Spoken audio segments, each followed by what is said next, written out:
ఈ press meet ఉద్దేశం మీకు అందరికీ తెలిసిందేని ఇటీవల పలాసలో ఎప్పుడూ లేని విధంగా రాజకీయ కక్ష సాధింపులకి కూటమి ప్రభుత్వం పూనుకొని మన అందరి ప్రీతమ నాయకులు డాక్టర్ శ్రీధర్ అప్పలరాజు గారిని అక్రమ కేసులో అరెస్ట్ చేయడం జరిగింది.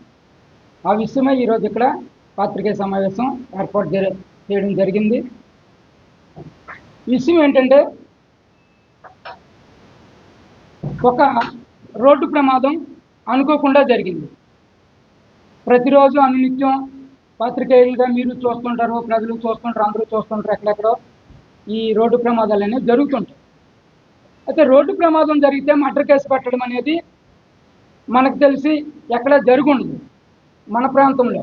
ఇది ఒక రకమైన ఆశ్చర్యకరమైన విషయంగా ఈ ప్రాంత ప్రజలందరూ కూడా చూస్తున్నారు.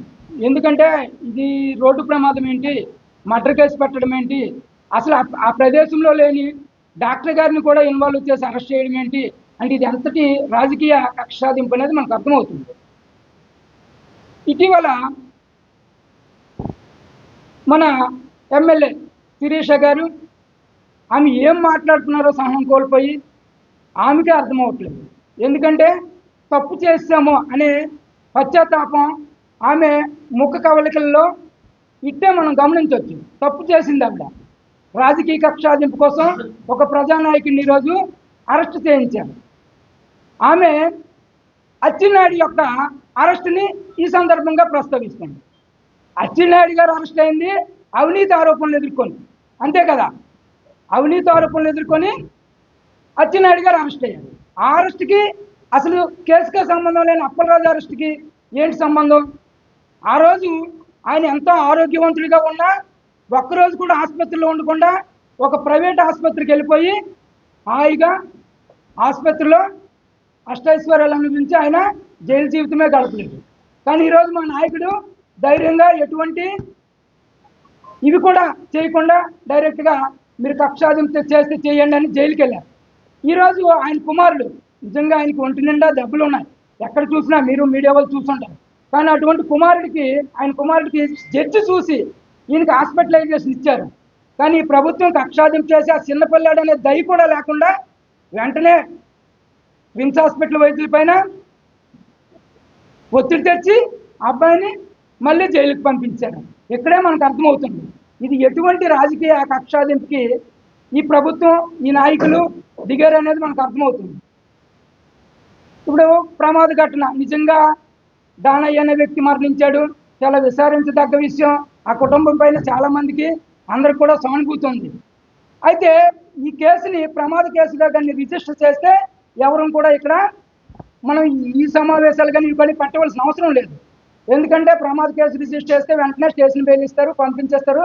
న్యాయస్థానంలో న్యాయాలు తీర్పిస్తున్నారు, జడ్జి గారు తీర్పిస్తారు. అప్పుడు ఎవరు దోషులు అయితే వాళ్ళకి జైలుకి పంపిస్తారు. కానీ వీళ్ళే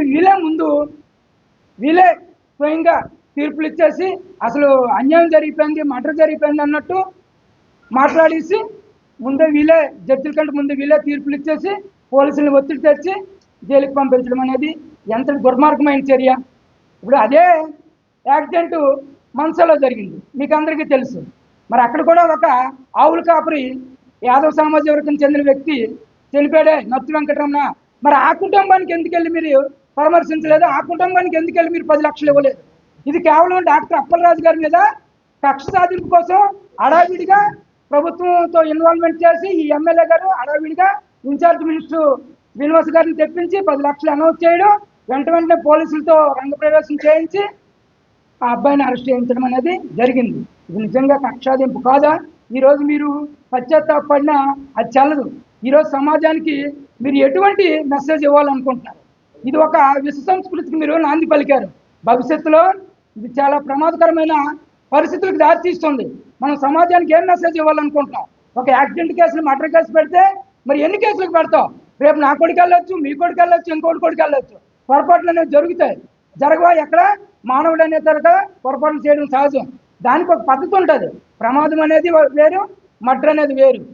ఇంటెన్సివ్గా చేస్తే అది మర్డర్ అవుతుంది, అకస్మాత్తుగా జరిగితే ప్రమాదం అవుతుంది. ప్రమాదాన్ని ప్రమాదంగా చూడాలి. రేపు అందరికీ బళ్ళు ఉన్నాయి, అందరము ఎక్కడికి వెళ్తాం? యాక్సిడెంట్ జరిగితే ఎన్ని మర్డర్ కేసులు పెడతారు? ఇలాగని ప్రమాదాలను మర్డర్ కేసులు పెడితే జైలు సరిపోతాయి ఈ రాష్ట్రంలో? ఇది ఏం సంస్కృతి? పాలకులు దీనిపైన ఆలోచన చేయాలి, మేధావులు ఆలోచన చేయాలి, ప్రజలు కూడా ఆలోచన చేయాలి. ఎటుపోతుంది మన సమాజం? రాజకీయ కక్షాదింపులుగా మీరు అధికారంలోకి వచ్చారు, ప్రజలకు సేవ చేయడానిక? మీ పాలనని, మీ యొక్క చేతకానితనాన్ని, మీ యొక్క పాలనా వైఫల్యాన్ని డైవర్ట్ చేయడానికి ఈ రాష్ట్రంలో ప్రతిపక్ష నేతలు అందరిపైన కేసులు పెట్టి జైలుకి పంపిస్తున్నారు. ఏమి రాజరికమా? ప్రజాస్వామ్య దేశంలో మనం ఉన్నాం. ఎటుపోతున్నాం? రేపు అధికారం మారుతుంది, వీళ్ళు ఎలుగెత్తి చేసే సమాజం ఏమవుతుంది? ఇది ఒక విష సంస్కృతికి దారితీస్తుంది. చాలా తప్పుడు విధానాలకు వెళ్తున్నారు. ఎమ్మెల్యే గారు ఒకసారి ఆలోచన చేయండి. మా నాయకుడు ఎటువంటి తప్పు చేయలేదు, వాళ్ళ కుమారుడు ఎటువంటి తప్పు చేయలేదు.